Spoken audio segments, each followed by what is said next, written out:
zone. And Yep. now Yeah, she'll that was get a back great on defensive defense. stance. I mean, the key here is just let your middies get their legs under them. They just had a strong defensive stance there and work the ball around. See if we can get another one in the net here. Is Beverly playing a man, or are they doing a zone? They're in a man. Difficult to tell. They're in a man. Maddie searching for a lane here, searching for an opening.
Good evening, everyone. I'd like to call our budget meeting to order. Today is Tuesday, May 14th, 2024, and we're beginning the budget meeting tonight at 7:13 p.m. Following this meeting, we'll be having a regular school committee meeting. Thank you all for being here. So just a couple of quick comments before we jump into things. Obviously, I feel like I say this in some form or another every year, that this is going to be a tough budget. It is a tough budget. Definitely some increases that were expected and others that were not expected. But all of that certainly plays into the city budget, the school budget, all of that. And so it's been a difficult time trying to figure out all the different budgets and where our numbers fit here. Dr. Vidal has done a great job, he and his team, working through the numbers. I know he has some thoughts and suggestions today on things to look at. But just to give you a sense of some of the numbers that we're working with at this particular moment is a health insurance increase this year of 9.95%. That is the largest by far that has ever hit me in my years as mayor. Certainly significant number. We're looking at over $1.5 million just increase just in that itself. Retirement obligation went up considerably. The vocational school, Essex Tech, went up $700,000 this year. That's their largest increase in quite a while. And in terms of Chapter 70, in terms of just state aid itself, significantly less than last year, and the year before that, and the year before that. This year went down considerably and really put stress on our department heads, Dr. Vidal and his team, and again, we're just trying to work through that. So I anticipate that we're going to have a couple more meetings, certainly, at a minimum, as we work our way through this, but I know there's a number of things to start discussing today, and we really want to try to continue the momentum that we've been able to build over the years under Dr. Vidal's leadership. We want to continue that, but I think we're going to have to make some very difficult decisions as we proceed. I think you've probably read in the newspaper some other cities and towns that are dealing with all the same issues, and you know, I know everybody's struggling to try to find the numbers and to make it work for everybody. So just wanted to open up with that, and certainly I have other comments, and I can give more details and information in other meetings as we work our way through, but I know the state is still working on their final numbers. We're doing the best we can, cities and towns, to try to anticipate and gather information to fit it into where we are. But a lot more information is going to be coming towards us. But as of now, we're looking at a significant decrease in state aid in Chapter 70 as opposed to last year. So we'll work our way through that. So Dr. Vidal, we can turn it over to you, and you can start things off, and we'll start getting into the discussion on different items. Sure. Thank you, Mr. Mayor. So no presentation tonight. Tonight is more of a working session, but just to recap sort of our process this year, I thought we did a very good process. We brought all of our principals up, and we had our meetings with our department heads, and we put together a budget based on, we had last year's voted budget was just over $90 million, and we used about $2.5 million in ESSER funds, which is expiring. So our total budget last year was about $93 million. We took that number, we put in all of the level service items, including increases to health insurance, increases to homeless transportation, out-of-district tuitions for special ed. Those are kind of our big budget drivers. And then incorporating all of the asks of the principals, we created a budget that we thought was a very strong budget that incorporates everything, and that was $98,698,000. That was the first proposed budget, representing about a 6% increase from the ESSER funds. The total budget of 93, that would be about an 8% or 9% increase overall to what was voted last year. And speaking with the mayor, that is unrealistic at this time. It's just not possible for us to fund that. So we look at reduction. So for tonight, what we've done is we've gone line by line, and we've created some areas where we think that we can reduce the budget. We have two tiers of reductions here. The first tier was really utilizing revolving accounts, finding other funding sources that we could pay, and areas where we thought we could tighten our belt. The tier 2 reductions that we'll go through are a little bit of a deeper cut. And these are reductions that, you know, with a fine-tooth comb, finding out, you know, where we can trim even more.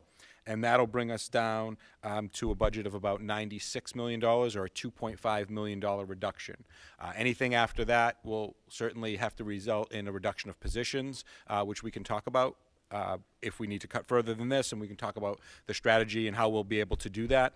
However, I'd like to go sort of line by line, and we can either go each line and open it up for discussion, or I can go through the whole tier one, whatever the committee would like to see. I could go through the whole tier one, and then we could discuss tier one as a whole afterwards, talk about that. If we're comfortable, we can move on. So beginning with the tier one reductions, as Mayor Betancourt stated, health insurance is a significant increase. It's about 10%. So on our overall budget, initially we put in $1.2 million increase in health insurance alone. What we're proposing here is to reduce that line in the appropriated budget to $371,000. So we'll have a budget line of just about $11.5 million for health insurance. And what we've estimated through that number is that any employee that is paid out of a revolving account, such as the cafeteria fund, these are accounts that generate revenue. The cafeteria fund, Passos Avante, the integrated preschool, items like that, we're able to fund those employees' insurance out of that same revolving account that generates funds. So we're able to basically offset this line by $371,000 through revolving accounts. So we're able to do that, and we feel like that's something that we can do, and we've identified the funding sources for that. The second line was a new line that is common sometimes when we're in negotiations, or is sometimes if you have people retiring, there's sort of things that come up as teacher severance and whatnot. So this was an additional line that was created this year for a reserve or a lane change. Teachers in Peabody can get a new degree or a lane change at any point in the year, and so sometimes mid-year teachers get an increase. We don't necessarily budget for that, so this was an attempt for sort of a safety net. We haven't used that in the past, and we've been okay with sort of the way that we've done business, so we would eliminate that line. Gives us a little bit of exposure, but nothing that we haven't done before. So that's a $250,000 reduction that just wasn't in there last year, and I think that that's just a reasonable thing. It would be nice to have that in there as a safety net if we needed an extra teacher mid-year, but we're not in a position to put something like that in the budget this year. The third line here is homeless transportation. So we did a healthy increase to homeless transportation. What we're looking to do is reduce that line in the proposed budget by $200,000, and that has come about because this year the state has agreed to send us McKinney-Vento reimbursement this year as opposed to next year. So we're going to receive that money early this year, and we look to be able to increase our revenue that way. We've done a great job of being able to make sure that we're counting that money, and we have a good system at the transportation department to be able to do that. And so we think that that is just going to be paid through a reimbursement. So there's another offset of $200,000. The line below that, it's about $150,000 in special ed out-of-district tuitions. We will utilize circuit breaker funds for that. This year, we applied for extraordinary relief. You may recall last year we talked about a 14% increase in out-of-district tuitions at the tuition level, and so the state has been able to provide funding early for us through extraordinary relief. So we believe $150,000 can be offset there. In terms of our ed tech lines in the technology department, we've identified $73,000 that we could offset from the Chromebook revolving account. And so that's the funds that we receive from the insurance that we pay. Each student pays $30 in insurance, and we have some funds sitting in there. We'd like to be able to utilize $73,000 for that. The next line is $70,000 for Science from Scientists. The Peabody Education Foundation has identified some donors, and we do believe we'll be able to keep that program going through philanthropic donations. So we look to reduce Science from Scientists by $70,000. Special ed out-of-district tuition, we could reduce that by $50,000. That's also a circuit breaker reimbursement. And then finally, curriculum and instruction lines, we'd look to reduce by $34,000. Now that we have our new high-quality instructional materials, we can replace the foundations that we've been using through our new HMH, and reducing the Mastery Connect software that we use here at the Higgins. We're able to do that through Google Sheets and things like that in a more cost-friendly way. So those tier one reductions, basically really utilizing revolving accounts and other funding sources, save about $1.2 million and bring the operating budget down to 97.5 even. So the first round we decided to do was cut about $1.2 million, and I'll pause here, see if there's any questions, and certainly, answer any questions or concerns from the committee. Here, we're just leaning heavily on revolving accounts through where we bring in additional revenue. There's a little bit of exposure here, but we're not looking to spend more than we take in. So in terms of revolving account, you always want to have a little bit of healthy money in there. And so what we do is, we want to be able to make sure that what we're offsetting here does not bring us into a negative line, but it sort of brings us to a point where we'll still bring in a little bit more money than we're taking in. Our revolvers won't continue to increase. However, this is a good way to maintain our budget. Thank you, Dr. Vidala. Let's open that up. Mr. Swanson? Thank you. To Dr. Vidala, on the revolving accounts, how solvent are those? So are you saying that what we take in for the 25, 26 year, did I get that right? 24, 25 year, that what we take in will not be added to the revolving account, that'll be our funds to spend. Will that diminish the do we have any chance of diminishing the revolving accounts? And what, if we do, what becomes exposed? What are we what's using the the long-term revolving plan? accounts now for that we might not have the ability to spend on later? So what we've done over the past 3 years with the influx of ESSER funds is we've been able to maintain our revolvers, and we do spend some things. It's like we have a facilities revolving account that when things come up that we weren't budgeted for, we're able to utilize that. We have an athletics revolving account, same thing. We buy uniforms out of that. We buy, different things that go directly to the athletes. The cafeteria fund is very healthy right now, so that's the majority of the budget. So the cafeteria fund at one time, several years ago, was in deficit. And now, with the increased number of students that we're counting as low income, we're receiving more federal reimbursement. So we're finally at a point where our cafeteria revolving account is healthy. So you may remember it was in deficit. We had to go to the city council a few years ago to get out of that. And now we're at a point where we're generating some revenue that we can invest in the capital program. So all of the cafeteria workers are paid out of that account, and it's self-sustaining. Previously, we would pay all of the health insurance through the operating budget. Now it's healthy enough that we can pay all of the health insurance as well through the revolving account and not hit the operating budget. We're able to do that with PASOs as well because we raised the tuition, and previously we didn't have enough tuition funds to do that. Now we do. So those accounts were able to generate enough revenue to pay for those insurance. The other accounts that we're talking about, as we bring in the revenue, we do believe that they'll stay at a stable course. We won't dip below that next year. If we have to do this year after year, that is something that we'll account for. But I think we're in a pretty good situation where we've been frugal and we've been able to utilize the grant funding rather than the revolvers, and now we're going to have to lean on those to operate. So on that, if use the cafeteria account for example, paying the cafeteria staff through that account, plus we have some surplus in the past.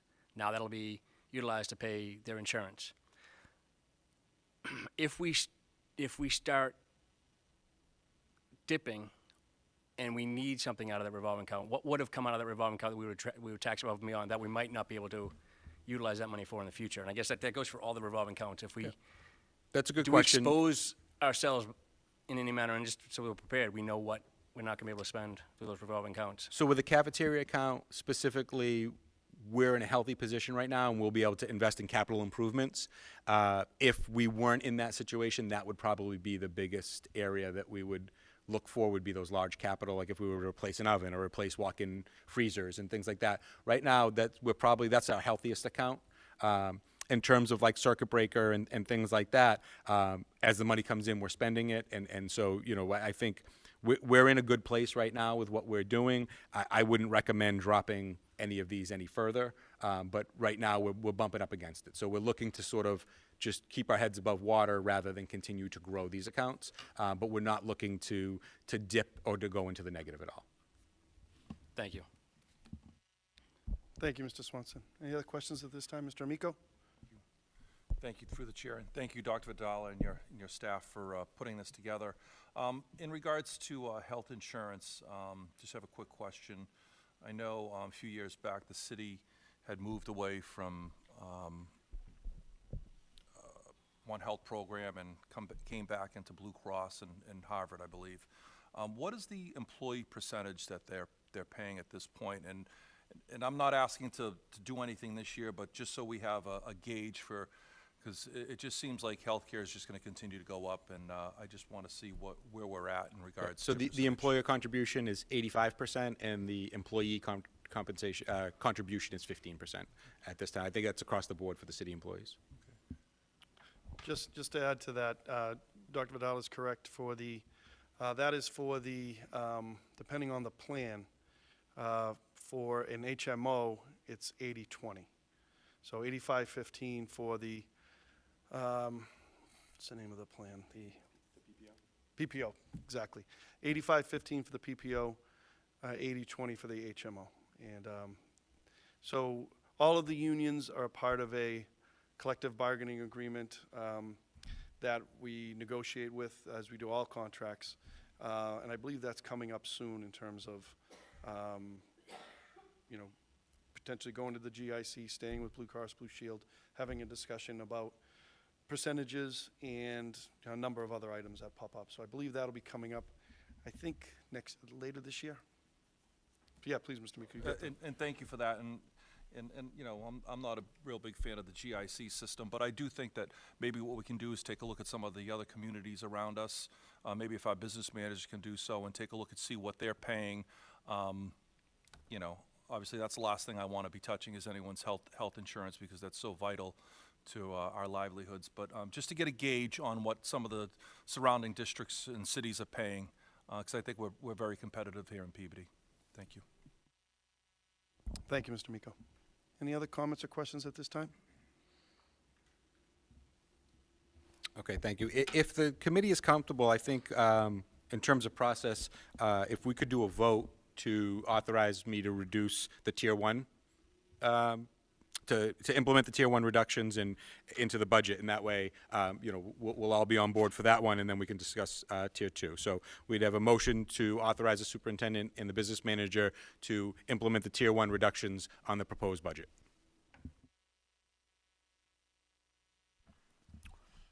Thank you, Mrs. Carpenter. Motion to follow the recommendation of the superintendent. Okay. Heard the motion. Do I have a second? On the motion, Mrs. Dunn? I'll second that and then Yep. comment. Seconded by Mrs. Dunn. And on this motion, Mrs. Dunn. Okay. Just that, as with all the years when we do the budget, any vote we take in that manner, we still will hold on to hope down the road that we may end up changing some of that, but it's not engraved in stone yet. Absolutely. Thank you. But thank you. It would be good to see the budget with those reductions. Thank you. Thank you, Mrs. Dunn. Any other comments on the motion, Mr. Miko? Just a quick amendment through the chair. If we could add that number amount, is it 5,108,110? So that number, the 5,108,110, is the increase to the municipal contribution. So really, this is to reduce the budget to 97.5. So 97,500,000 will, after the Tier 1 reductions, the total budget will be 97,500,000. All right, great. Thank you. I just wanted to make that clear. Thank you. Yeah. So it's a $1.2 million reduction, but it brings us to a proposed budget of 97,500,000. Thank you, Mr. Miko. Okay. On the motion, roll call vote, please. Mr. Swanson? Yes. Mrs. Dunn? Yes. Mr. Olympio? Yes. Mrs. Carpenter? Yes. Mr. Miko? Yes. Okay, thank you. So now we'll move on to the Tier 2 reductions. And so this first line is something that you've seen before, more of an estimate, really, but I try to do it as accurate as possible. So high out, low in is when we have retirements or resignations of veteran staff where they were a high salary and then we bring in a lower employee as we hire a new employee. There's some realized savings. So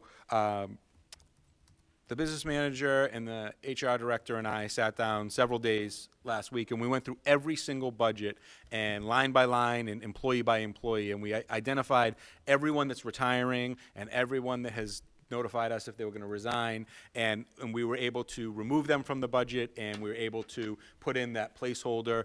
We estimate usually for our new hires around 70,000. So after being able to do all that and making some real corrections, we were able to realize a savings of $175,000. So that is just by updating the budget and going through person by person and making sure that we're accurate. I don't like to estimate that, so I like to do that with actual people. We received a number of retirements in January, and then since then we've also gotten a couple more. So we went through, and that's real savings. That's $175,000. So that's the first line. The second line is our teacher fellows. So I think in 2020 we started a program of student teachers that would do a full year residency with us, and they were called Teacher Fellows, and they weren't paid directly through us, but we paid the university basically their tuition. So it was about $19,500 per Teacher Fellow. Each elementary school got a Teacher Fellow, and it was basically like a super student teacher. So they would, be compensated through basically a full scholarship from their college or university. So we have partnerships with Merrimack and Endicott College in Salem State, and we would pay their tuition.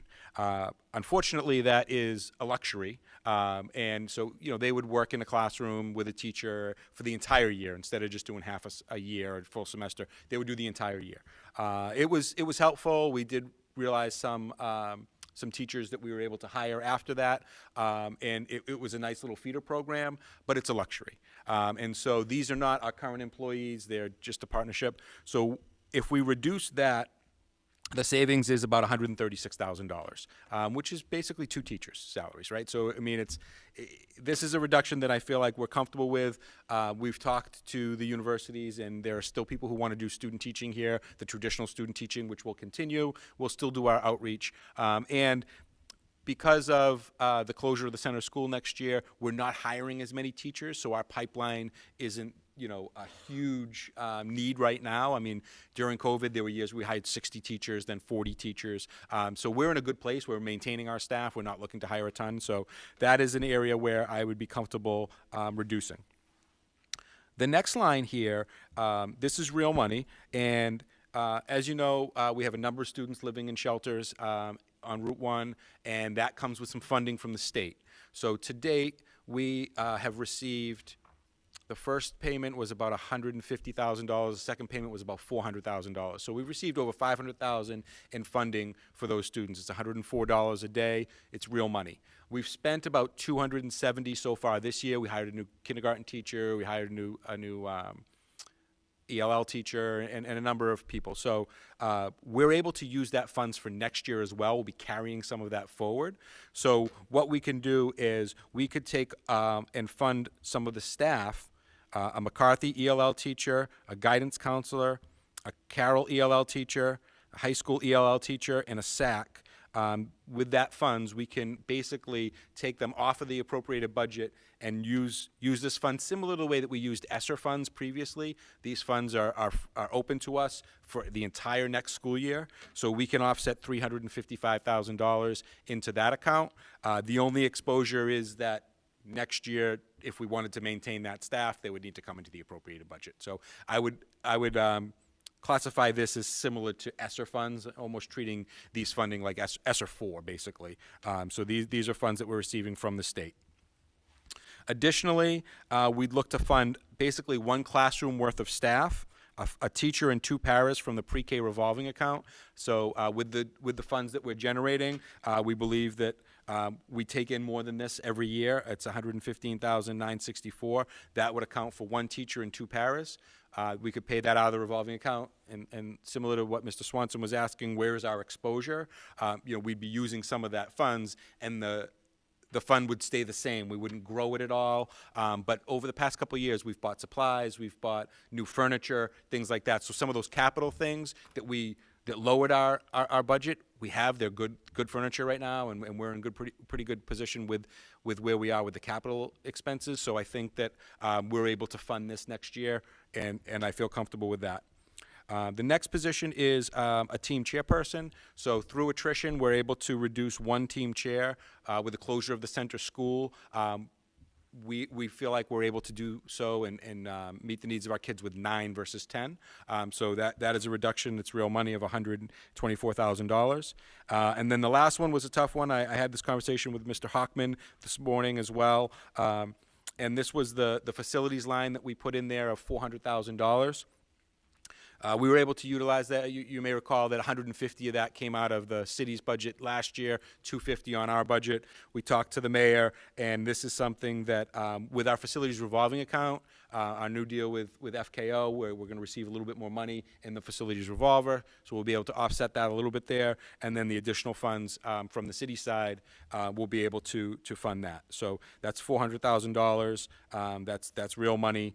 That would bring our total reductions up to $2.5 million, bringing the proposed budget now down to $96,191, $890. So these ones are a little tougher, some more so than others. A little bit more exposure in these lines. However, I do feel comfortable bringing these lines down, and I feel like we can still operate the district in a similar way than we are currently doing now. So I'm sure there's more questions on this line. Thank you, Dr. Vidala. I'll open it up for any questions. Mr. Olympio. Thank you. Thank you, Dr. Vidala and your team for putting this together. I just had a question with the PK revolving account. I assume equipment, furniture for the McCarthy School, that's all taken care of? Yes. And that's been fulfilled? I know Yep, we that's talked- already been fulfilled. Yep. Okay, so there's really, so you're comfortable, obviously, with the one? Yes, we're comfortable with this one, and I think that in the years past, and since the EC director came on, the first thing that we did was and it happened sort of in conjunction with the Welch project. We got this wonderful furniture for the early childhood classrooms, and we said, our pre-K kids could really use this. So Nancy went over and worked with some of the people over at the Welch to see what was working, involved some of her teachers, and we bought new furniture for all of them. So that will make the move with them next year into their program. So they have really good furniture now, and they have good supplies, and so we've been able to utilize that over the past 3 years, which was in dire need. And so now I feel that we have the materials that we need, and we can fund this for next year out of the revolver. Great, thank you. Great. Thank you, Mr. Olympio. Mr. Miko? Thank you, Mr. Mayor. Through the chair to Dr. Vidala. Dr. Vidala, the high out, low in, I don't recall when we were in negotiations, did we add a bonus in there for retiring teachers? We did not this year. My very first year, when we were looking at possible reductions due to the unknown, when we were doing that first budget, when we didn't know about ESSER funds or anything like that, we did have a retirement incentive. It was a one-year agreement with some people. We had that retirement incentive, and that was when people were really nervous about COVID, and we had, I think about a dozen or maybe up to 20 teachers that did that. That's not part of the contract. We didn't discuss that in negotiations. So this is really just the savings that you realize from a teacher retiring at the top of the pay scale and bringing someone in sort of lower or middle, which is sort of common. Each year we sort of realize a little bit of funds through that. Yeah, no, the only reason why I brought that up, again, through the chair is, if we're in a situation where, we have to make some difficult decisions, maybe this committee can think about a way, obviously working with the teachers union to figure out something to maybe save some positions if we had to, maybe get creative like we did during that time. Thank you, Mr. Miko. Mrs. Carpenter? Thank you. Through the chair to Dr. Vidala, the teacher fellows, are they always strictly student teachers with a main lead teacher all the time, or do we ever have them in a classroom of their own? So the only time that we've utilized them by themselves is if a teacher went out and we were looking for a sub and they were competent and we wanted to bring them in as a long-term sub. But their assignment is with another teacher. So we don't have any exposure in terms of classrooms not having staffing because of this. This is just an additional person. It's a luxury. It's wonderful, and the teachers like it. It's really one per school though, so it's not really widespread. But it's one per school in the elementaries. At $19,000 a piece, it's still a big number. So. I know they'll still need to do it, so I hope those universities will still, they'll still come our way, because it's still a Yeah, huge we have a number benefit. signed up, Yeah. already. So there are people who, they enjoy, working in Peabody, and they have a desire to come. So it's traditional, like most student teachers that, we all did as educators. We did our student teaching. This was a great program to have to recruit people to come. But I do think that we have a good reputation with the university, so we'll still be able to get student teachers. Good, I hope so, thank you. Thank you, Mrs. Carpenter. Mrs. Dunn? Thank you, Mr. Chairman. Following up on Mrs. Carpenter's comment, that program really is so good, especially nowadays where people just don't want to go into the field of teaching, and we're trying to encourage people to go forward and become teachers. This wouldn't have any impact on our budget. It's just something I want to bring up right now. Could we explore with some of those colleges as to whether there is a mechanism that they could still teach here? They would be paid out of work-study funding through the colleges. And at least that way, those students would be able to get some money for the work they're doing. And I don't know how it works, but if we could explore that in some way and help them, it would probably encourage them, if they were going to come to Peabody, to know that they were going to get work-study money. Money's money. I don't think anybody's going to try to decide where it's coming from as long as it's helping with their tuition. Sure. Thank you. Absolutely, thank you. Thank you, Mrs. Dunn. Mr. Swanson? Thank you. Through the chair to Dr. Vidala. On the reduced one IEP chairperson, no concerns with the influx of our students with the reducing that one chairperson? No, we think that we can do this because of the one less location.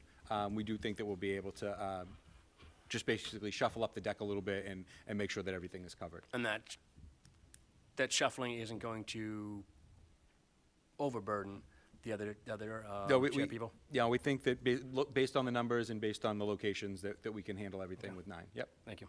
Thank you. Okay, so if everybody's comfortable, I think if we'd be willing to take another vote, this would be to implement the Tier 2 reductions and bring the overall proposed budget down to $96,191,890. Follow the recommendation, Superintendent. Second. Thank you, Mrs. Carpenter. You've heard the motion, seconded by Mrs. Dunn. Roll call vote, please. Mr. Swanson? Yes. Mrs. Dunn? Yes. Mr. Limpio? Yes. Mrs. Carpenter? Yes, Mr. Amico? Yes. Okay, thank you all. So I will work with our team. We'll implement these reductions, and we'll provide a new budget book with everything in there that we'll be able to get to you by the end of the week. And that way, we'll be able to go through that line by line, see everything, how it shakes out, and then any additional reductions beyond this, we'll be using the new budget book based on these reductions to have a really clear picture. All right, thank you, everyone, and I'll work with Dr. Vidal on my end. I have a number of department meetings this week as well that'll kind of give, I think, a little bit more of a complete picture for me as to where we stand. I do anticipate, though, that there will be some additional cuts here that we'll have to make, but we'll work our way through that. Any questions before we break? Mr. Olympio? Yes, just talk about maybe a schedule for next week. Thank you. Thank you for bringing that up. So I was going to propose we set up a couple of dates next week. We're looking at having our public hearing on May 28th, Dr. Vidal. Is that the number? That's the date we've identified, which would fit with the plan to submit the full budget, city, school combined budget, to the city clerk's office to receive on June 6th, and then they would receive it on June 13th at their council meeting, and we've set up the dates of the 18th and the 20th. The city side would be on the 18th, the school side would be on the 20th, depending on the need of an additional date. We'd work with Council President Stephanie Peach and with the Finance Chair, Pete McGinn, to work out those dates. But those are the two established dates right now. City side would be on the 18th, the school side on the 20th. So I would suggest, just to keep things moving and continue our work, that we set up a couple of dates for next week. I was going to propose Tuesday, May 21st, maybe at 7 PM, and then Wednesday, May 22nd. Maybe we could do a little bit earlier on that date, but those were the dates I was looking. If we need some additional dates, certainly we're able to do that. But I wanted to at least propose those two, get those on the books, and then see where we're at. Does that work for everybody? Okay. Why don't we go the 21st? Let's go 7 PM? 7 PM. And then on the 22nd, maybe a little bit earlier, could we do 6:30 PM on that date? Mrs. Dunn, Mr. Swanson, that works? Yep. Okay. Dr. Vidala, that works on your end, everybody? Yeah, a little earlier, maybe on the Wednesday, the 22nd, do 6:30. So 7 PM on the 21st, that Tuesday, 6:30 on that Wednesday, May 22nd. Okay. All right, motion to adjourn? Recess. Oh, yeah. Motion to recess. Motion to recess And- the budget hearing? Okay. All in favor, that's a vote. Thank you, everyone. Take a break, try to start right at 7 PM for the regular meeting. I don't think that's happened in my 13 years as mayor. A miracle.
Okay, good evening. I'd like to call the regular school committee meeting to order. It says 7:01, but I'm going to say it's 7 o'clock on the dot. And today is May 14, 2024, and we are at our usual location at the Higgins Middle School Library. We are being broadcast live, as always, by Peabody TV. They do a great job, and our minutes tonight are being taken by the fabulous Marge Maccarelli. And going to jump right into things. I'd like to start with a moment of silence, and then we'll follow up with the Pledge of Allegiance. But I wanted to turn it over to Mr. Olympio to recognize a wonderful man who passed away. Mr. Olympio, I'll turn it over to you. Thank you, Mayor. I'd just like to report over the weekend, unfortunately, Bruce Patton, who was a longtime Peabody Municipal Light Commissioner in Peabody and a lifelong resident, graduated from Peabody High, raised his two boys, Michael and Stephen. Stephen is the Director of Veterans Affairs in Peabody. Michael is a district court judge in Massachusetts. He passed away, and I just want to send my condolences to his family. Just a great family. He contributed a lot to the city, long time involved in Peabody Little League, and I'd just like to dedicate the moment of silence to him and his family. Thank you, Mr. Olympio. Thank you.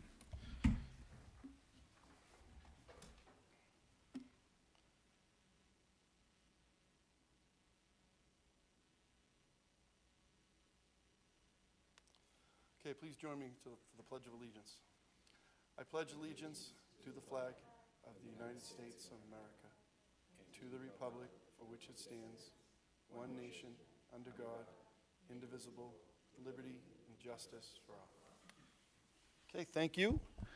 Minutes, we do have minutes from the April 23rd, 2024 regular school committee meeting. I'd open those up for a discussion and a vote. Motion to accept and approve. Second. Thank you, Mrs. Carpenter. You've heard the motion, seconded by Mrs. Dunn. Roll call vote for approval, please. Mr. Swanson? Yes. Mrs. Dunn? Yes. Mr. Olympio? Yes. Mrs. Carpenter? Yes. Mr. Miko? Motion. Yes. Okay, thank you very much. We have three warrants for approval today. Mr. Olympio, I'll turn it over to you. Yes. I'd like to make a motion to approve warrant number 5687 in the amount of $1,002.31 dated March 14, 2024, subject to audit. Thank you. You've heard the motion for approval of warrant number 5687 by Mr. Olympio, seconded by Mrs. Carpenter. Roll call vote for approval, please. Mr. Swanson? Yes. Mrs. Dunn? Yes. Mr. Olympio? Yes. Mrs. Carpenter? Yes. Mr. Miko? Yes. I'd like to make a motion to approve warrant number 5689 dated March 14, 2024, in the amount of $2,122,425.50, subject to audit. Second. Thank you. You've heard the motion by Mr. Olympio for approval of warrant number 5689, seconded by Mrs. Carpenter. Roll call vote, please. Mr. Swanson? Yes. Mrs. Dunn? Yes. Mr. Olympio? Yes. Mrs. Carpenter? Yes. Mr. Miko? Yes. I'd like to make a motion to approve warrant number 5691 in the amount of $114,398.51 dated March 14, 2024, subject to audit. Second.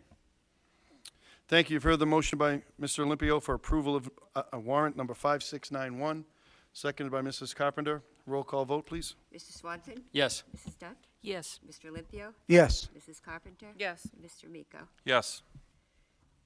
Great. Thank you, Mr. Olympio. We do have one item, number 4, continued business, the Welch School MSBA project update. Mrs. Dunn, anything to report today? Really, no, we're just working over the final numbers on the Welch School budget and reimbursements with the MSBA. We do have a telephone conference with them to go over all of those numbers. I know that there's a lot of paperwork flying back and forth at the end of a project. That always happens. And if you drive by, you can see all the work that was done over April vacation. The exterior of the building looks really very, very finished. And there's grass, there's new paint at the front, cement was repaired. They did a very nice job on the exterior. So it's pretty much 99.95% done. Some summer paving coming. That's right. That's right.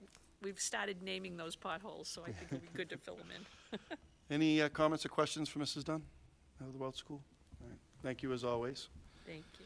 All right, now I'm going to turn it over to Dr. Vidala for the superintendent's report. Thank you, Mr. Mayor. So a brief superintendent's report tonight. We have a presentation from Peabody Prep, our virtual school. We have an update on our high-quality instructional materials with a selection, which is very nice. Dr. Chase will share that. And then I wanted to give just a brief update on the summer programs that we'll be offering this summer in 2024. So as you know, Peabody Prep has been operating since 2021, officially since 2022, I believe. But we've done a wonderful job with that, and Dr. Lord has done a great job meeting the needs of our students through this innovative program. And so I'll turn it over to him for a brief presentation.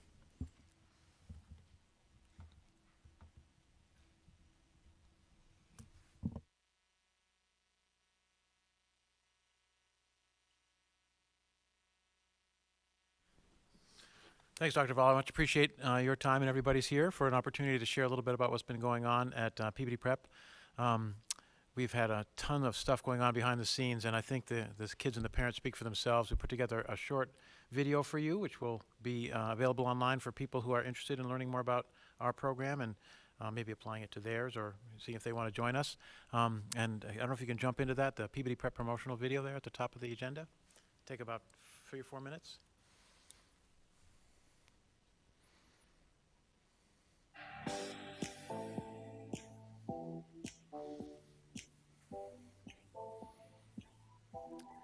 Good morning. My name's Chris Lord. I am the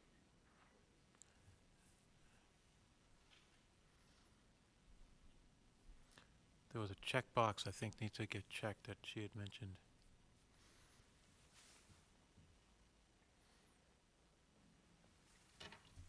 Well, there's also a more detailed program overview. It's more like 17 minutes long. That'll be on our website.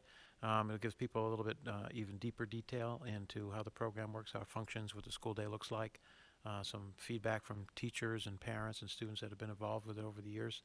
We did have one of these 2.5 years ago. Ms. Sandstrom put it together for us. But what we've done this time is incorporated students that have not yet graduated and parents who are still involved with our program. We've got a couple folks over here joining us for here. Sheila McCade, Sheila Dixon, and her mom are here my as name's well. Chris Lord. Sophia Dixon and her mom are here as well. And if you have some questions, I'm sure they can answer that for you. Here we go. I am the Well, we can take it on faith that it's there. You can go check it out at your convenience. Executive Director for Remote Learning here in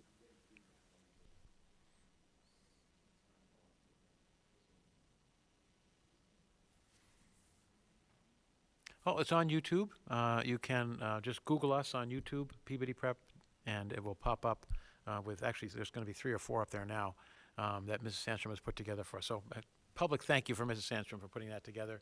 We used the folks at PATV. I want to thank them as well. They interviewed our students and parents, and there's some really great comments from the kids and the parents up there that I hope you'll take a few minutes to see here. You know, people who are watching us tonight can also see as well. So, want to try it one more time? Great. Well, I can highlight it for you based on what's going on there. Peabody. We try to be innovative. Good morning. My name's Chris Lord. I'm introducing myself, telling you a little bit about what's going on with the program. Experience with learning in a virtual environment. No, no problem. So as of today, we have 160 students. We're up from about 95 from the beginning of the year. Mostly high school students, but we've had folks coming in from all grade levels. We are projecting our biggest graduation class ever. We have over 20 students. We're hoping a few more make it to the line in the next couple of weeks. That'll be at the Black Box Theater on June 4th at 6 p.m. We hope you all can make it. We hope we have enough seating. It's going to be one of the first times we might have a little risk of not having enough seating, but that's a good problem to have because we'll have a bunch of graduates coming up there. We're projecting over 120 students next year. We'll have to see where that lands. And the big thing that we introduced, and this has helped a tremendous number of our ESL students who have to work for their families, is we have a fully asynchronous opportunity with Edgenuity that we hadn't had before, and that kind of evolved through the course of the year, and it has allowed us to have students log on their schedule. So if they might have a job from 8 to 4 in the afternoon, they can work in the evenings and on weekends to keep up with their classes and earn their credits rather than dropping out. So we've managed to save probably 20 or 30 students from dropping out based on that asynchronous learning that's now available. I would think of it like the Peabody Learning Academy online, very similar to that. Myself and teachers jump in throughout the course of the day, and we help students with their Edgenuity classes, but they do them at their own pace, and hopefully 3 of them are going to graduate in a couple of weeks because they're in that I've got to have a job, Dr. Laura, but I don't want to drop out of school situation, so they can keep learning through the Edgenuity program, which has been in Peabody for years. I think you can get to our merchandise site. I've got to thank Mrs. Butler. She did a super job putting together this website. You can get lawn signs with our new mascot. The kids came up with the orcas because they can communicate with one another from long distances without seeing each other. So anyway, it seems like a pretty clever one. I know all the elementary schools have their own mascots, the tornadoes and the tigers and so forth. Anyway, this is what the kids came up with. For us, you can imagine that large orca could be a teacher with the students, or it could be a high schooler with the elementary type students. We try to give that kind of family feel in there. Our motto is becoming virtual school, real success. If you approve us, and we will go to scale with this. We're hoping some of these will show up on lawns all around Peabody and encourage other folks to take a look at the virtual program. You might even get a mug in your Christmas stocking this coming year. We'll see. Anyway, that's our website. So anyway, what we're looking for is an opportunity to continue the program. There are a tremendous number of good people that have been involved with this for the last few years. And anyway, I'll open it up to any questions that you might have, and happy to help out.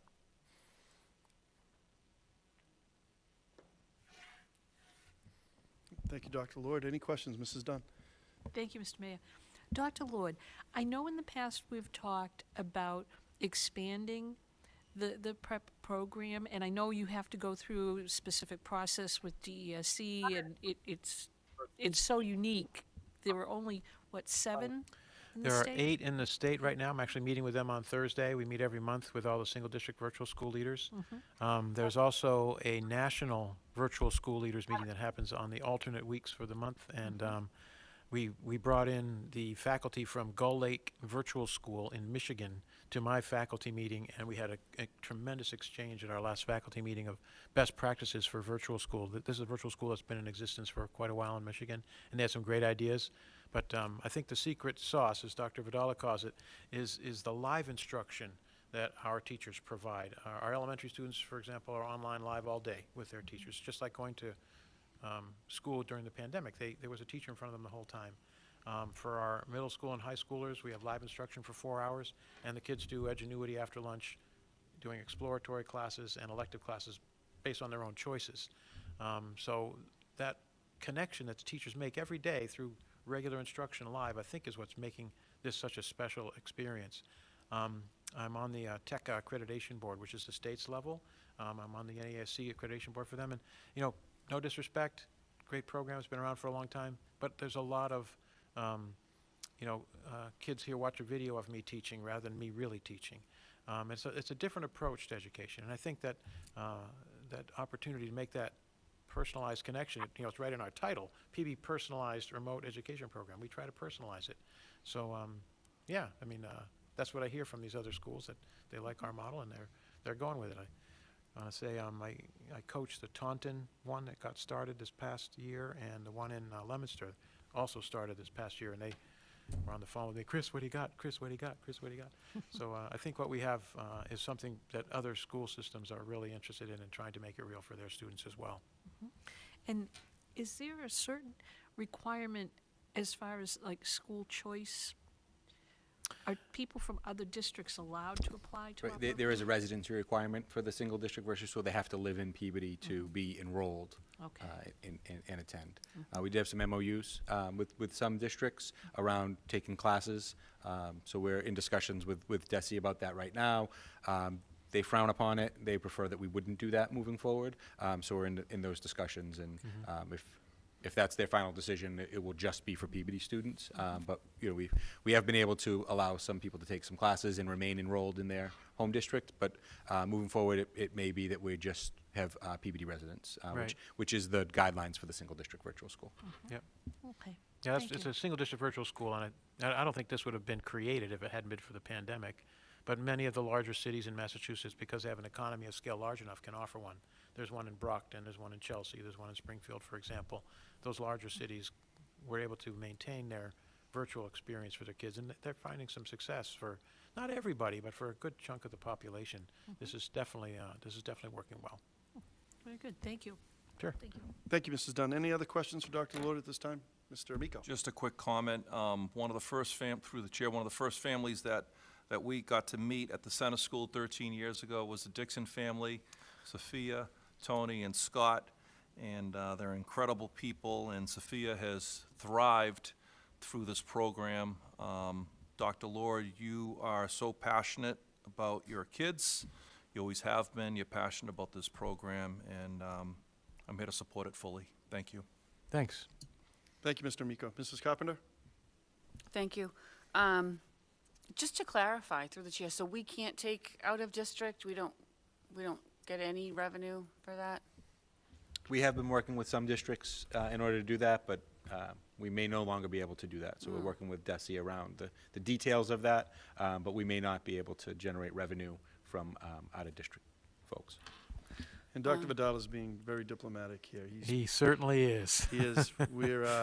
He's tried, Dr. Lord, we as a community have tried to see if that's something we could expand in other communities. Yeah, we had students and parents present to the state legislature in January, asking them to change the law to allow a memorandum of agreement to be established with communities around us that only have 6, 8, 10 kids that want to do this. They can't do it at all. Those kids are forced to stay in their school, and they can't come into a virtual program because, you know, the smaller communities around us, they can't start a whole program for 7 kids and have it virtual just for those 7. But since we have a large enough one and we're close, they can stay involved with our students, go on our field trips with us. I would say it's kind of like a regional one. It's not a state level one, but our regional one seems to work for, I think we have 6 or 8 students that are in other districts that are taking some classes with us right now. And, you know, we'll have to see where it goes.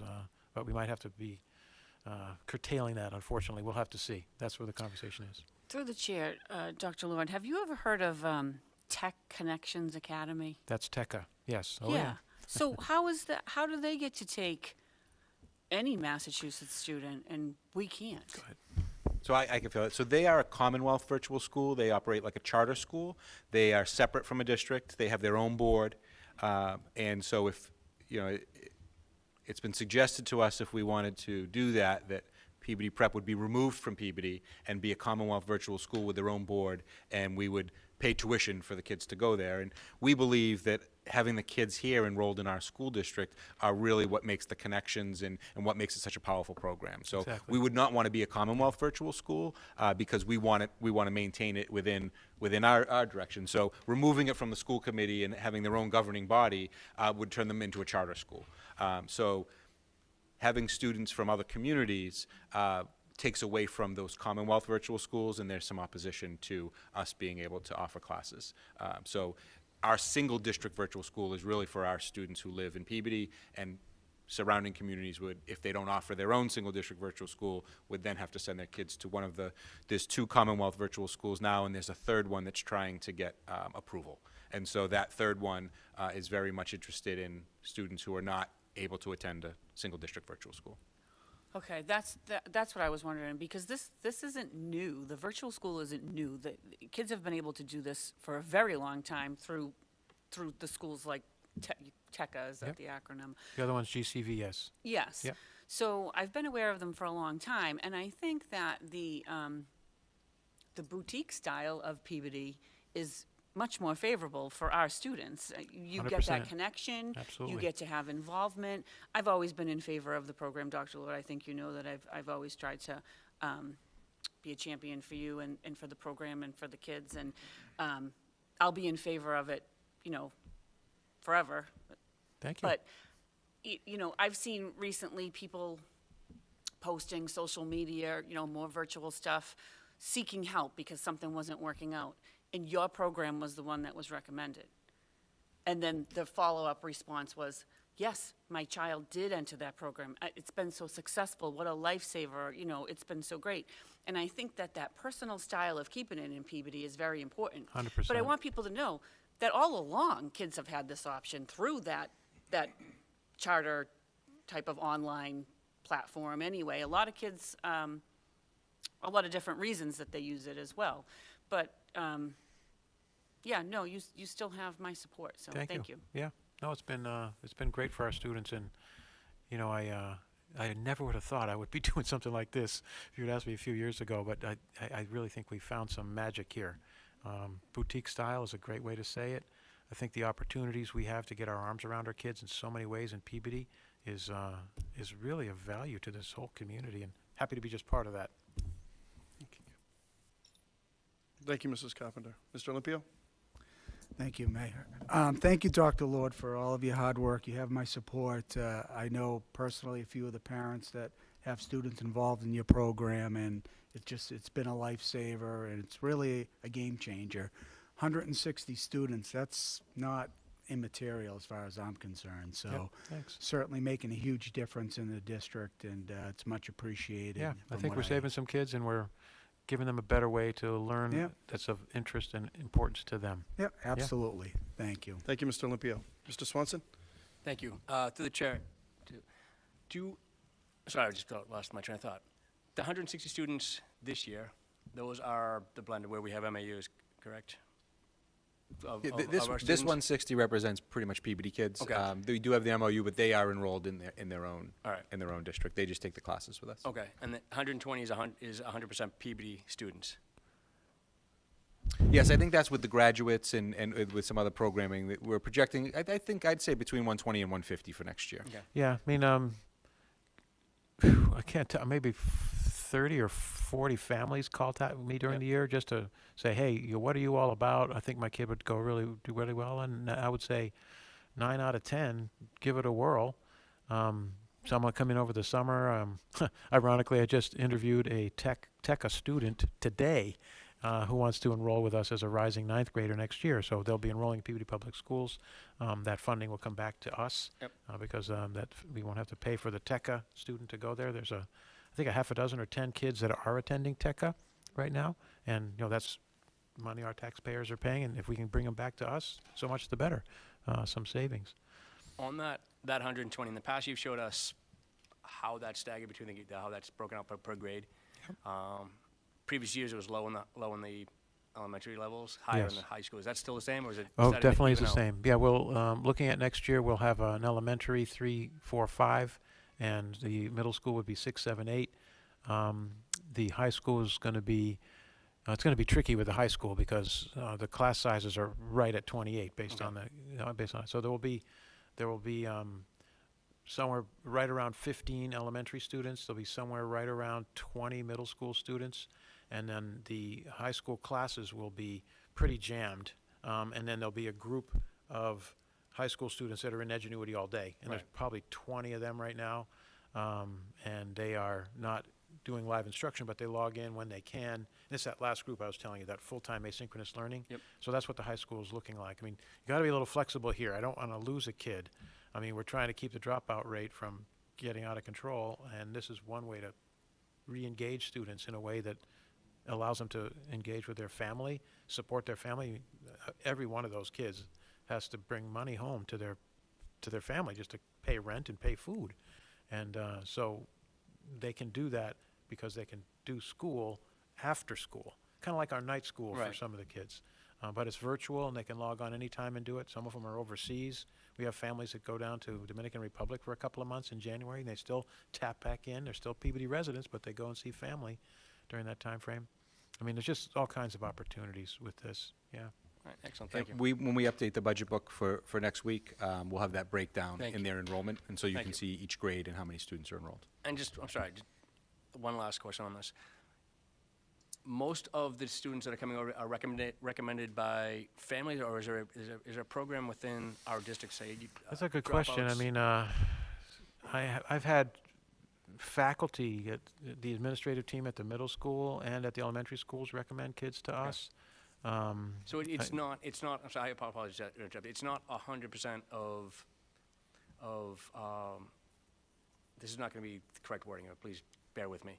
Of you advertising and trying to draw kids, and you're working with other staff within our school district to ensure that we don't lose, this is worded as I expect, so we don't lose those students. Right. Those students don't get lost in our system. They don't, they're drawn in, and you're able to help them reach their goals. Yeah, now that I think about it, there's probably 3 ways that families really initiate a communication with me. There's a pre-enrollment form that's been on our website for years, and people click on that. That's where the Tech-Up mom did today. She wants to enroll her kid in Peabody. She's a Peabody resident. She's been going to Tech-Up her son's been going to Tech-Up for middle school, and they want to do high school with us. So that was one way to come in. And then I'll get referrals through the administrative and guidance teams at the schools in the city, and they'll say, hey, this kid might go real well here. Why don't you introduce them? So I'll have a, I have a spiel that I do with families. Takes me about a half an hour to take them through the program, have them understand how it's structured. I've gotten pretty good at it, just saying. And then the last one, I would just say, a parent will call me on the phone. Dr. Lord, I heard about your program. Can you talk to me? And I set up a virtual meeting with them, and I go through it. So it's really kind of formal through our website, formal through our administrative and guidance teams, and then just cold calls from families. That's basically how they come to me. They're coming to you, is what it is. Oh, for sure, yeah. Thank you. Thank you. Appreciate that. Thank you. Yeah. And just one more thing, just so everybody's aware, Dr. Lord and I saw each other last week at the North Shore, I'm a mess today. Right. Oh, shoot, where was that? Oh. Chamber of Commerce. I Yes, apologize. Chamber I'm of a mess Commerce today. meeting. Yep, The yep, North Shore yep. Chamber of Commerce, Dr. Lord had 2 seniors that were being awarded as top 5 for the North Shore graduates. Yeah, that was pretty fun. The North Shore Chamber of Commerce runs this Honors Scholars event. They've been doing it for probably 20 years. And anyway, they wanted to know our top 2, and I'm delighted to share, and you'll meet them at graduation if you come. Bianca Burt is our valedictorian. Brianna Marie Tejeda is our salutatorian. And I also have to tell you, I don't know if you remember last year's graduation, one of our students graduated with 152.5 credits. We now have a student, her name is Anise Lopez. She's going to graduate with the highest credits ever in Peabody schools. She's going to graduate with over 160 credits next week. She's got 2 more classes, and she's trying to finish up 1 more in Edgenuity. And it's because of the Edgenuity electives that they can do at their own pace. They're not locked into that 7-period day, get it done by June thing. This girl took 3 or 4 classes in Edgenuity per year instead of just 3. She took 3 classes at Salem State University, which is dual enrollment. And all of this was afforded to based on this time frame. So you'll meet her at graduation, too. I'm really proud of her. She's doing a tremendous job. Okay, terrific. All right. Oh, Mrs. Dunn? You're doing such a good job that DESC is panicking. Oh, they want to throw a little water on the fire, sure. I'll throw another log on there. They've got a charter school online, like an online charter school model. And charter schools were designed to encourage competition. And now they don't want competition. 'Cause No, you're of doing course so not. well. So I see the irony there, and I can understand why you're being very polite, Dr. Vidala. Yeah.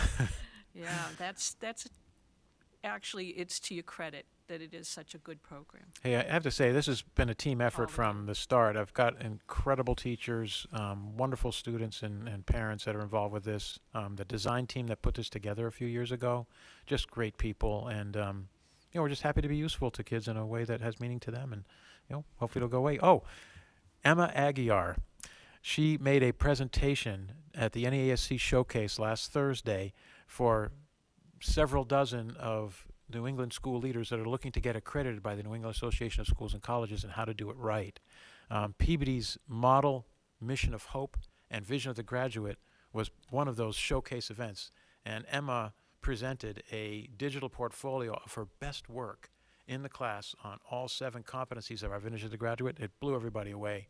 I've already been asked for the slide deck from Poland Spring in Maine, 2 schools in Vermont, I don't think one in Connecticut actually did it, but anyway, they are looking at Peabody at how to get fully accredited through a mission of hope and a vision of the graduate that we've had for years, because nobody's doing it like we are, people, and Emma just blew everybody away. Anyway, Channel 5 interviewed her today at Central Office. She will be highlighted next Wednesday in the 5 o'clock news, and it'll give you a really good idea of what a student can really do in Peabody if they put their mind to it and they illustrate our vision of the graduate and our mission of hope with meaning for them.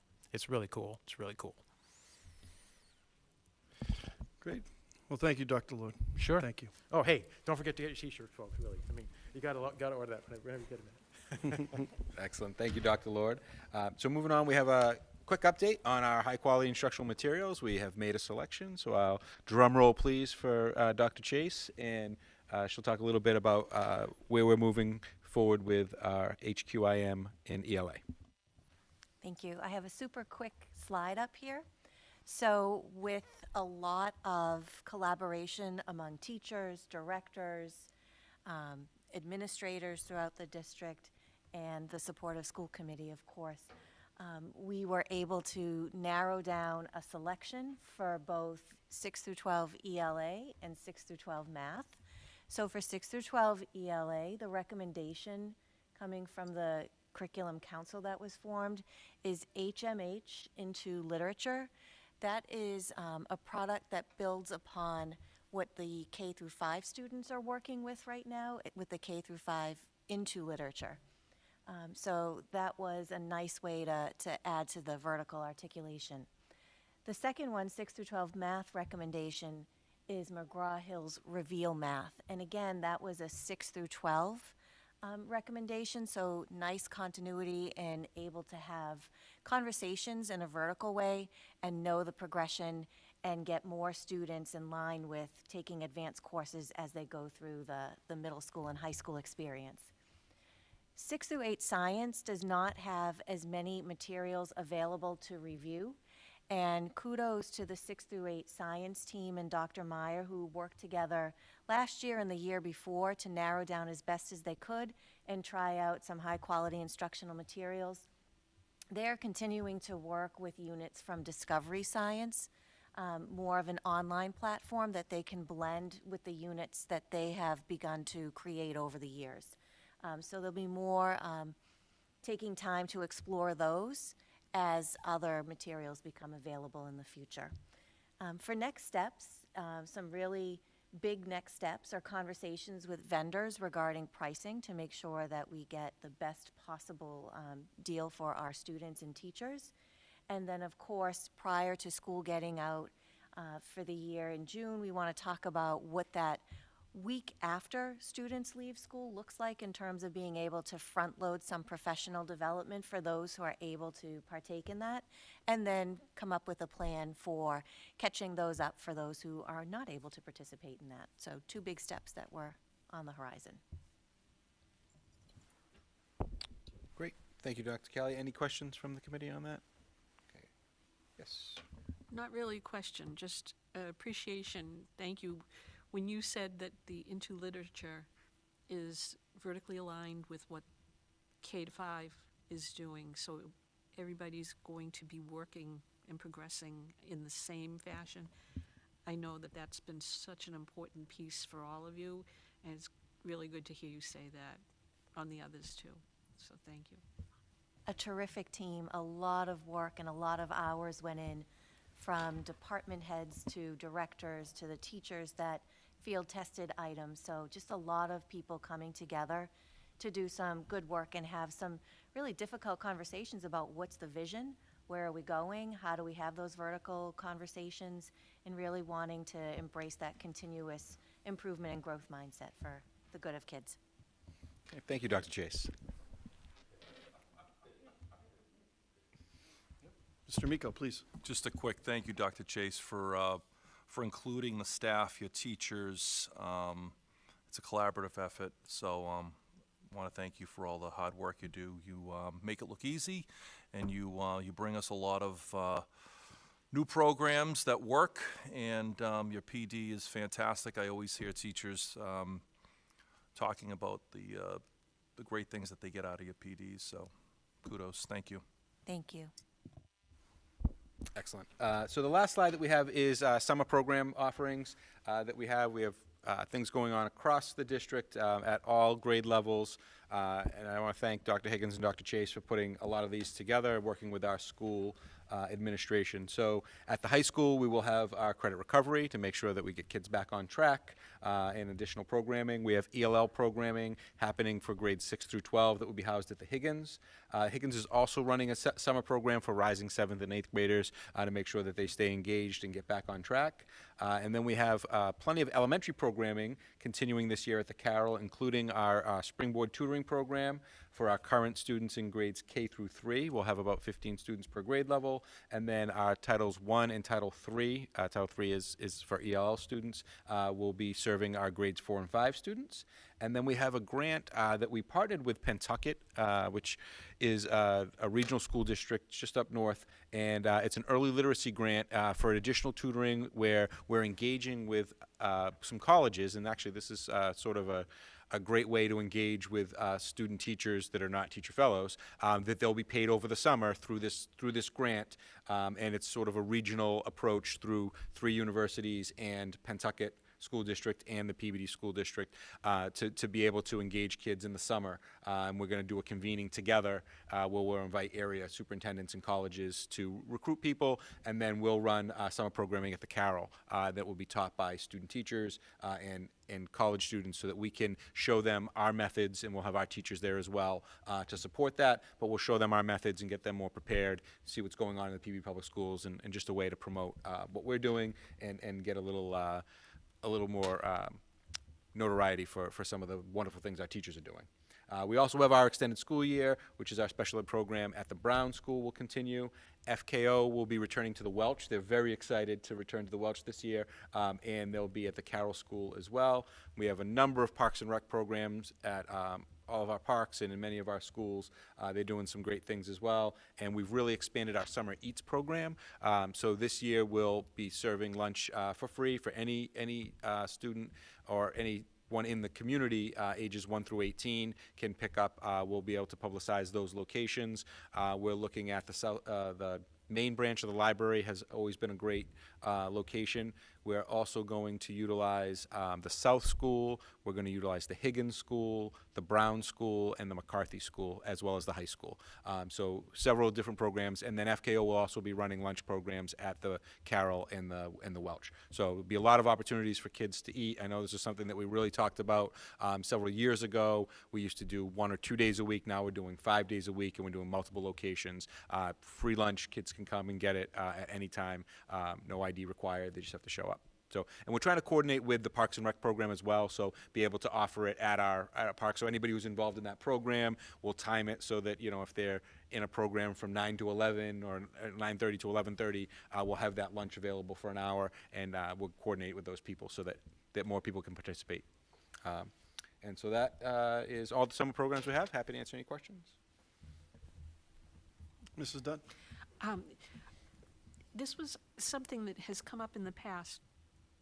At all of these programs, especially Park and Rec and FKO, will there be a break at the end of the summer activities before school starts? Because I know that the custodians need to be able to do the deep cleaning that they normally do to prepare for the first of the year. Yes, we usually work on like a 2-week break towards the end. We do rotate some of the programs during the year so they can start, say if they start on the 3rd floor and they're working their way down, we move the programs in conjunction with our custodial services so that they can make sure they clean all the rooms, and they usually strip and wax the floors, and they do a real deep clean over the summer. So we want to make sure that we work with them to make sure that they have enough time to clean all those rooms. Great, thank you. Great. And that concludes the superintendent's report. Great. Thank you, Dr. Vidala. Dr. Chase, thank you. Okay. Public participation. Anyone in the audience that would like to come forward and speak? The microphone is open. Okay. Seeing no one, anybody that would like to join us online? Seeing none. Okay. All right, written communications. We do have 4 written communications tonight. First is the student monthly attendance report. Second is the staff monthly attendance report. The third is the Bay State Textiles monthly attendance report. And then the 4th communication from Mass General Hospital Institute Cognitive Neuroscience Group. Entertain a motion to receive those. Okay, you've heard the motion by Mrs. Dunn, seconded by Mr. Amico. That's a unanimous vote. Any items for discussion? Mrs. Dunn? Actually, Mr. Chairman, would the members be agreeable to also receive materials that I placed on your desk this evening? They're for a later report in the agenda. And I've provided the copies to Ms. Maccarelli, and I would just ask that these could be copied into the next school committee meeting's agenda just for the record. But it's there is a 3-page document about mental health first aid and a letter attached to the annual Essex North Shore budget book that's put out for the school year 2024, 2025. So each member received one of those. I think the other things that I turned in, and I will apologize, the ones on mental health, I didn't get them in time for tonight, but it's part of that MASC presentation at the end. So let's do a motion to receive those items as presented by Mrs. Dunn. Okay, Motion made by Mr. Swanson, seconded by Mr. Amico. thank you. But thank you, Mrs. Dunn, for Okay, that. thank you. And that's a unanimous vote. Okay. Subcommittee reports. First subcommittee, education, Mr. Amico. Thank you. Through the chair to Dr. Vidala, if you could, Dr. Vidala, in 3 weeks, our high school seniors are graduating. Could we just get a running list of all the colleges and future plans, just put in our packet? And if I can just have 2 minutes, I'm just going to run through what I have right now very quickly. We have a bunch of students who are going to be joining the workforce and then moving on to whether it's community school or community college or tech schools. I believe we do have a couple of students who are entering the armed forces. And I'm just going to, we talk often about why Peabody, why should students go to Peabody High School, Peabody Veterans Memorial High School, and the list of schools that our seniors will be attending next year are as impressive or even more impressive than any other high school neighboring Peabody. So I just want to make sure that we get that out there. We have Suffolk University, UMass Lowell, Endicott College, North Shore Community College, Merrimack College, Plymouth State University, University of Vermont, Endicott College, again, UMass Lowell, Simmons University, Theater School at DePaul University, Salem State University, University of Massachusetts Amherst in Chemistry, University of Massachusetts Amherst Biochemistry and Molecular Biology, University of Massachusetts Amherst Mechanical Engineering, Simmons University in Biology, North Shore Community College Liberal Arts English, Embry-Riddle Aeronautical University in Aerospace Science, Syracuse University in Psychology, Texas A&M University in Veterinary Biomedical Technology, Merrimack College, Criminology and Forensic Science, UMass Lowell, Nursing, Lynn University in Criminology Pre-Law Track, University of New Hampshire, Civil Engineering, Salem State University, Psychology and Music, Endicott College, Biology, Pre-Med Track, North Shore Community College, Radiology, North Shore Community College, Health Science, Sacred Heart University, University of Harvard, Business Management, University of Massachusetts Lowell, Exercise Science, Merrimack College, Criminal Justice, Villanova University, Political Science Pre-Law, St. Anselm College, Economics and Sports Marketing, Stonehill College, Neuroscience, University of Massachusetts Lowell, Education, here we go, Massachusetts College of Pharmacy and Health Sciences, Health Psychology, Gordon College, Accounting, Dickinson College, Merrimack College, Business and Accounting, Assumption University, Business and Finance, UConn University, Civil Engineering, Boston Conservatory at Berkeley, Commercial Dance, North Carolina Central University, Biology, Massachusetts College of Pharmacy and Health Sciences, Chemistry, Endicott College, Elementary Education, students again entering the workforce, Western New England University in Criminal Justice, Homeland Security, and Terrorism.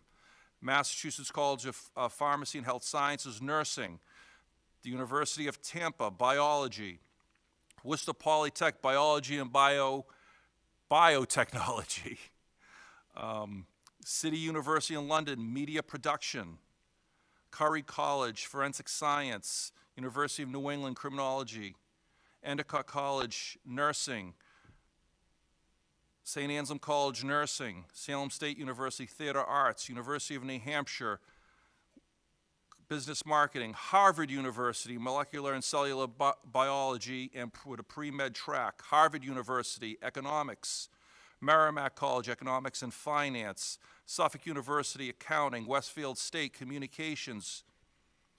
North Shore Community College, Business. Endicott College, Exercise Science. Salem State University, Theater Arts.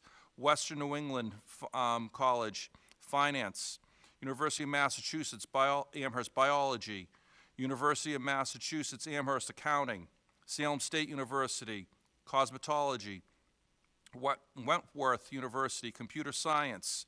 University of Alabama in Huntsville, Aerospace Engineering. Bates College, Political Science and English. Massachusetts College of Pharmacy and Health Sciences, Magnetic MRI Research. Wentworth Institute of Technology, Architecture. Lesley University, Psychology and Elementary Education. Simmons University, Nutrition and Dietetics. UMass Dartmouth, Nursing.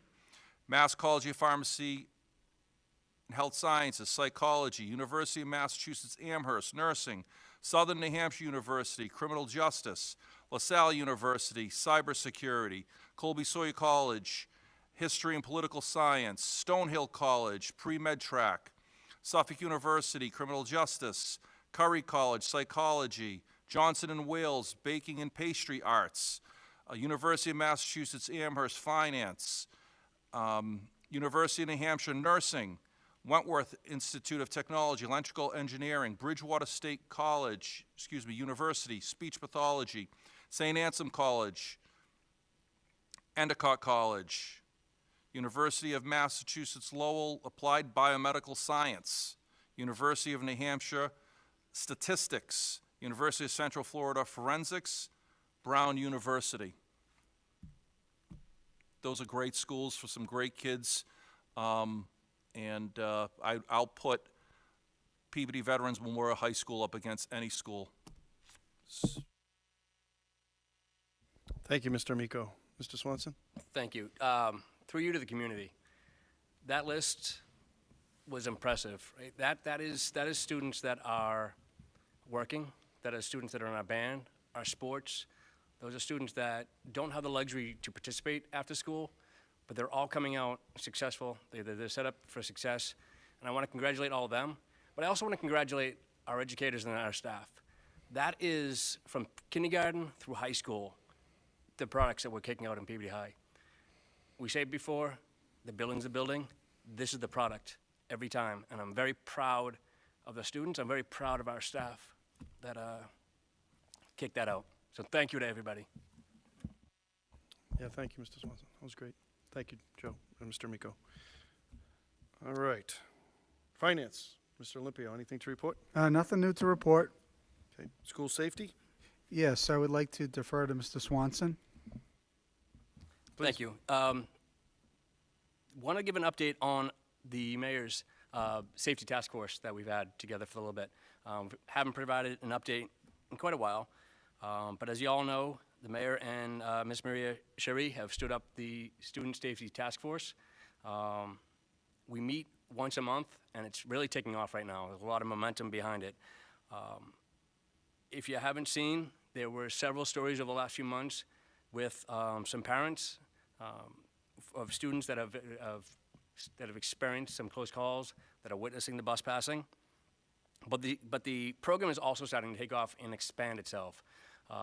Dr. Higgins is on our staff. He's working with the members to bring door-to-door safety into our schools for next year. We're going to have buses show up at the elementary schools, teach about bus safety, crosswalk safety, bike safety, when they're coming to school, leaving school, not just the buses that we started off with.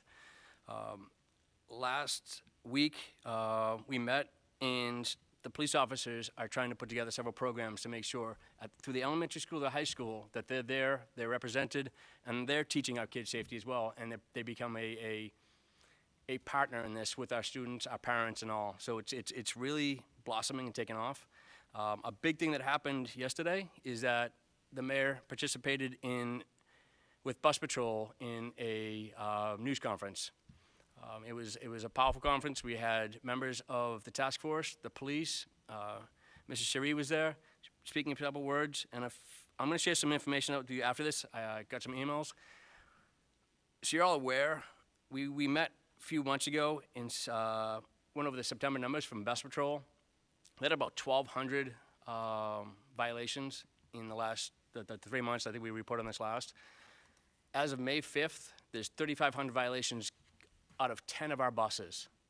So the police, this task force are asking everybody to reach out to their legislation, because right now in the Ways and Means Committee, they're talking about House Bill 4450, which is to allow police across the state to utilize camera footage to ticket people as they pass buses and expand that to help safety. As you all know, this is not a distracted driver. This is distracted drivers. This is drivers that are legitimately not caring and passing buses, which is going to harm everybody. We see it at the crosswalks. We see it on our buses. And we really need the state legislation. I know we have support from our legislators to help us, but it's really time that the state steps up, and we'd like their help as well to make sure that we can curb this before anybody gets hurt. So yeah, we're really making some strides with this community, with this task force, and I appreciate the mayor for putting it together and helping us get the word out. So we're going to be expanding some more. Social media's been finally stood up. We're going to be at the international festival, so getting more word out. So thank you. Thank you, Mr. Swanson. That was a great summary. Pretty disturbing, the video that went along with that data. Very concerning instances of real near misses and people just driving through both the lit stoplights are up off the buses, and they just cruising right through. People have to step back out of the way. It's pretty concerning. Yeah. Please, Mr. Olympio. No, thank you, Mr. Mayor, and your team, Mr. Swanson.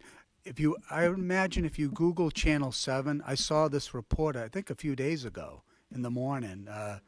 It outlined everything that you spoke about tonight, showed some of the video. Yeah, it's not distracted drivers. It's amazing how people just go blow past buses. So, yeah, I imagine if you go on Channel 7's website, I bet you it's still there.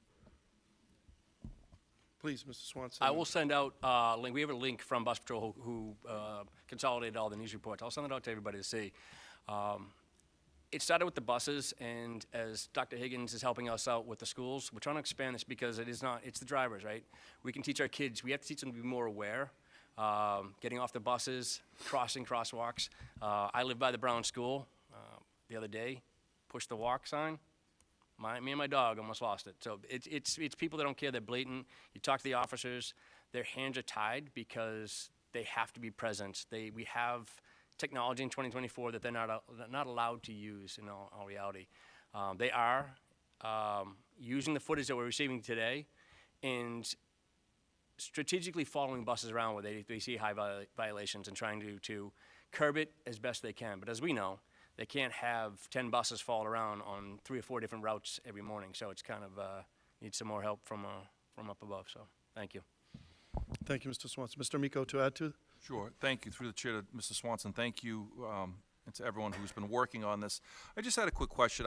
I leave in the morning anywhere between 6:15 and 6:30, and I do notice that there's a bus on Washington Ave, and sometimes there's a bus on Lynch Street or Linfield Street right beyond the gas station, and they're idling, and they're just sitting there. The light is not on, the stop sign isn't out, and people are driving on the opposite road. Now the cameras are only running when the stop sign comes out, right? And the only reason why I bring this is because when I heard the number of 3,500, it's mind-boggling to think that many people are just so clueless in driving by buses, and It's very sad, and I just want, and I know the answer to this, but I just want to make sure that the only time those cameras are running is when that arm is extended and that big red octagon-shaped stop sign is facing someone coming down the other way. 3,500 violations on 10 of our 30 buses when the lights are flashing and the stop sign is extended. No other time are those cameras capturing That's insane. violations. Yes. Thank you. You are correct. So Massachusetts, well, right now there are 27 states nationwide that have this legislation that has been passed to allow police officers to use the video to ticket, including New York, Pennsylvania, Connecticut, Rhode Island, and Maine. So all around us, those states have enacted this law. We're hoping to be the 28th, and I know a number of other states are looking at it as well. But it's been in committee off and on for 10 years now, and we're hoping to build some momentum. We're hoping that Peabody I believe we stepped up our public schools, the police department, the city as a whole, to provide data. I spoke yesterday about the fact that there were many times you saw it, and there was the eye test that you could see these things happening, but now we have data to back it up, and pretty startling, alarming data. So we're hoping that this could be the year, and we'll see here over the next few weeks. So we'll keep everybody updated, certainly. Absolutely. Thank you very much for the time. Thank you. Thank you. Okay. Athletics and wellness. Oh, yes, he's quality and standards, Mrs. I Dunn. can give winning 1-0. That's a good update. That's a good update. Mrs. Dunn, quality and standards. Quality and standards, nothing to report, but we will be getting back into reviewing sections of the policy manual to update. And honestly, I put it off because the budget season is one of huge concentration. So we'll get back to it after that. Okay. Thank you, Mrs. Dunn. Parent and student advisory boards. Nothing to report at this time. Okay. Special education parent advisory board, Mr. Olympio. Nothing to report. Okay. City council and legislative delegation, Ms. Carpenter. Nothing to report. Okay. Performing arts, Mr. Swanson. Yes, quickly. This last weekend, the Stage 1 wrapped up their awesome performance of Puff. If you didn't get a chance to see it, it was phenomenal. It was a play on Harry Potter history. It was very well done. By the way, they added some added features with the new house lights that they put in. So they added a little bit of depth to it by the new house lights they installed. Tomorrow night is the high school spring concert for the choruses and the instrumental groups. Friday they're doing the senior citizens concert, appreciation concert. And as well, coming up they have the North Shore Children's Museum grown-up gala they'll be performing at. So, and then after that, it's a whole lot of performances by our performing arts team groups as we close out the school year. So you'll be seeing them around town. Thank you very much. Thank you, Mr. Swanson. Okay, new business. We do have the item brought forward by Mrs. Dunn for the MASC update. Mrs. Dunn?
Second. Thank you, Mrs. Dunn. You've heard the motion, seconded by Mr. Swanson. We're all in favor of that. It's a unanimous vote, please.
Thank you, Mrs. Dunn.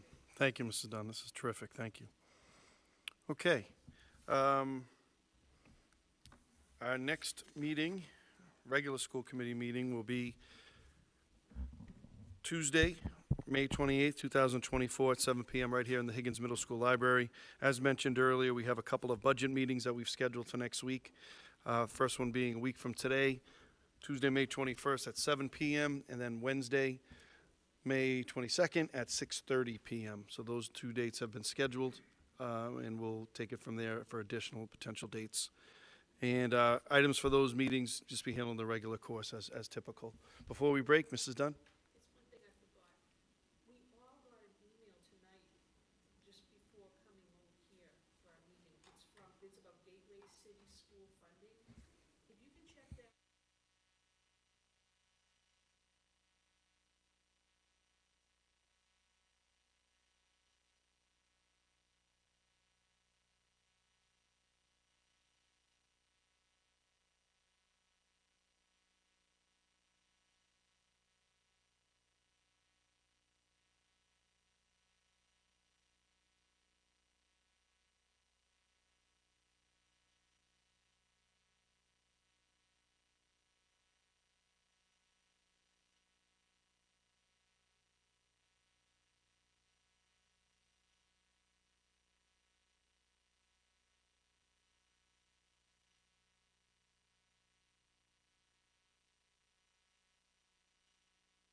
Thank you, Mrs. Dunn.